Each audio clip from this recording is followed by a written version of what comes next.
Now, Derek, you've been making mead for about a decade or over a decade now. For people who are just getting into making mead, obviously on the home level, what kind of advice would you give them?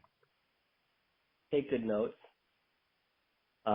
Everything that you do is important, from cleanliness to adding in your fruit, your yeast, your honey, what kind of honey it was, what was the temperature that you basically pitched in your yeast at.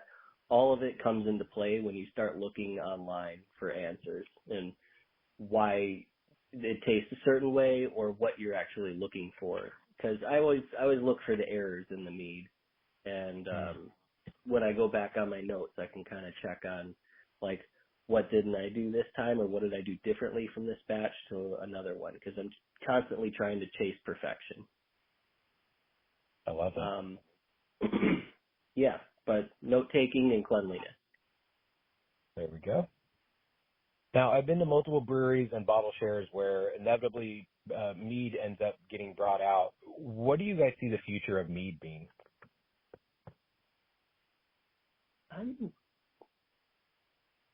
Danielle, you want to answer that one?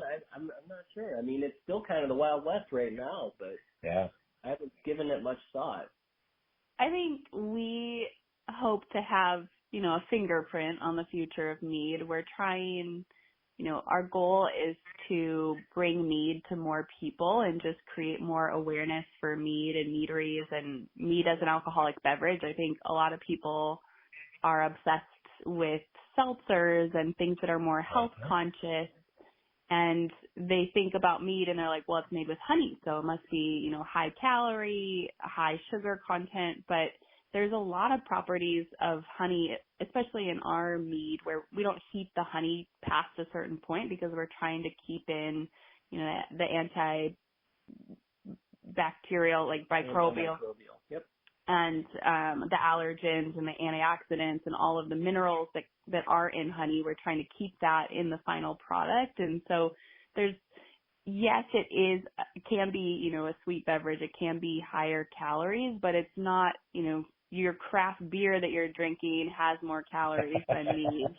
And a lot of, it's very comparable to like a white wine. And so there's, you're not saving too much by having, a seltzer that's made with genetically engineered flavor profiles and extracts. And we strive really hard not to utilize those things. And mead has somewhat of like a farm to table element, in the world of alcohol that I think people don't know about. And so I'm hoping the future holds more growth. I think, we see there's very few studies and economic outlooks on mead, but of the ones there are, it's still growing pretty rapidly. I think the last one we saw from last year was 18% year-over-year growth. Wow. Which, not huge, but still growing. I think, we're seeing that the brewery industry is suffering a little bit. Beer sales are down, especially in the, for lack of a better term, the cheap beer category. And so there's definitely a market for mead, and we're still really small, obviously, and we're just starting to get into retail and total wines and things like that, but that's kind of our hope, at least. No, I think you're right. I've seen the growth as well. I mean, like I said, I've been to more bottle shares and breweries where people are like, oh, have you tried this mead? I'm like, I thought we were all drinking beer here. I'll try it. Go ahead. Yeah. But I mean, like you said, it's better. Better is a weird term, but it's obviously different than the craft beer. And the craft beer, you are consuming far more calories, and the amount of carbs that you're also taking in is through the roof. So trying a mead is always great, and I love when other breweries have that as an option, that they can sell a mead or a cider, because there's so many people that go to these breweries and they don't drink beer, but they're there with friends or celebrating anything. And so they are always like, well, what else do you guys have? Because, again, they don't drink beer. So having the mead or having the wine there is always, or even the cider, is a great option. And if you are your own meadery, having the option of even a cider is great too, because you guys are providing options option for people, again, who don't or tried the mead and maybe not a fan or haven't tried mead and they're just, too stubborn to really try it, so they have cider. So it's great that you guys have the options, and I love that you guys are also getting into the Total Wines and the other stores because, again, they need that option, and we need that section of mead to be bigger than the other sections.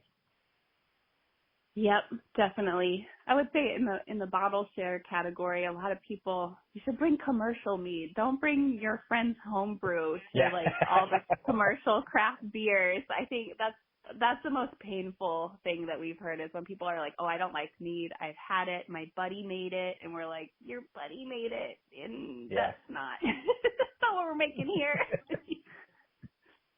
Yeah, we're not making moonshine over here. There's this, mead is, yes, technically easy to make, but it's really hard to make well and really well. And so, if you do have the opportunity to share mead, try to bring a commercial one. Now, this one might be a little difficult, but what are y'all's top 3 favorite meads y'all have ever made? Ooh, we made, for me, I think it's probably easier than Derek because like he's got to pick his favorite child, but we make a lemon thyme mead, which uses local Meyer lemons, and then it has like a hint of thyme in it. That's my all-time favorite. It kind of has limoncello notes to it. And then we did a smoked mead before, so not just aged in a smoked barrel, but we actually took an applewood smoker and pumped the mead through it that had aged in a whiskey barrel, so called Smoke and Oak. That was definitely one of my top favorites. And then we also make a lot of different flavor profiles, but we're about to release a new series it's a mermaid series, and we have this pineapple peach mead that's part of that series. That's pretty delicious. But what are your favorites? Mine? So I like traditional meads for the most part, and we make one called Viking, and our Viking mead is just metal foam honey, which is it's actually pretty rare because it's only harvested twice where it comes from up in Oregon, and comes off these metal foam flowers in the swamps. They're just white little flowers. But it is a rare honey, and it tastes like vanilla, marshmallows, pralines. And we add a little bit of oak with that. And, it's just a traditional mead around like 10, 11% alcohol, semi-sweet. That one resonates with me a lot. And I also like berry-style meads. So my favorite of those would be our Midnight, that we'll be coming out with again sometime in the spring, which is blackberries and black currants.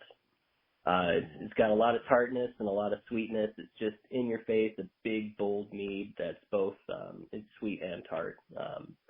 It's just it is delicious. I can't really describe it in any other way. And my third favorite would be Tempest. So that one's our take on a New Orleans hurricane. The drink. So we make that one in cans, and it's light, sessionable, 6% alcohol. It's pomegranate, tangerine, passion fruit, and it tastes so tropical and so exotic that it's so different from most of the things that we make that one gets my top 3.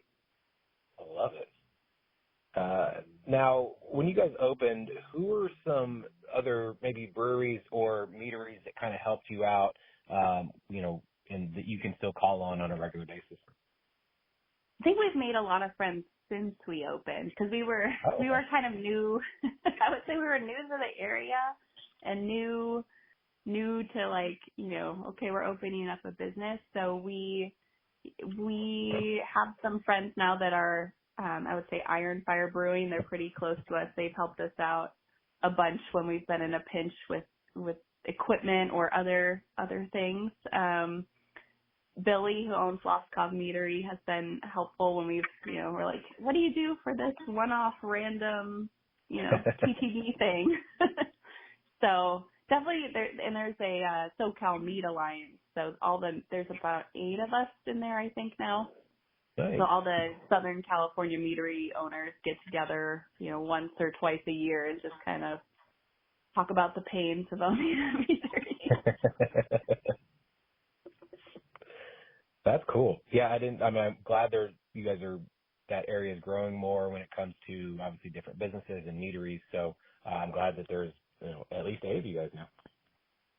Yeah, definitely. A lot of the wineries have been really nice. I kind of skipped over them, but I think there's 40 wineries in Temecula right now, and they've been very inclusive with us, which is awesome because I know, there's a lot of competition amongst the wineries, so they've invited us to their events and to, include us in some of their shelves. So that's been really awesome too. Very welcoming community here. That's good. Now, I have a segment on the show I call it the 5 count. It's just 5 random questions. Y'all just answer as quick as possible. Okay. What song do you car karaoke to? Ooh. Oh boy. Well, I guess since you guys have kids, I guess I could ask with kids or without kids. I mean, either way. Well, with kids, our 5-year-old obsessed with garbage trucks, and there's this garbage truck song by Blippi that he's like every time we're in the car, so we try to, distract him so he doesn't bring up that song. Without kids, we're not big karaokeers, so I don't know. It's hard to answer. Yeah, I don't know. I listen to a bunch of reggae music, but other than that. Probably not singing along, though. Yeah. Interesting. Okay. If you were a pro wrestler or MMA fighter, what would your name be? Ooh. We watched Glow for like 2 years, that series with the female wrestler. Yeah, that's a great show. I think mine would be probably something to do with like Queen Bee or something like that. You gotta lean in. That's a good one. I don't even know. I have no originality on this. I'd say Beast, but that's already taken. But that's what my nickname was in high school in sports. He was a state swimmer, so they would call him the Beast because of his butterfly. Okay, that's not a bad one. I think you could still use it. I think Eddie Hall might own that one. World strong man. He's not in pro wrestling though. I think it's fine. Okay, all right. Although I think I did hear he might be having, or he already did have an MMA fight, and I was like, that man is way too strong to be in a fight in a cage. Yeah, he shouldn't be allowed. Yeah.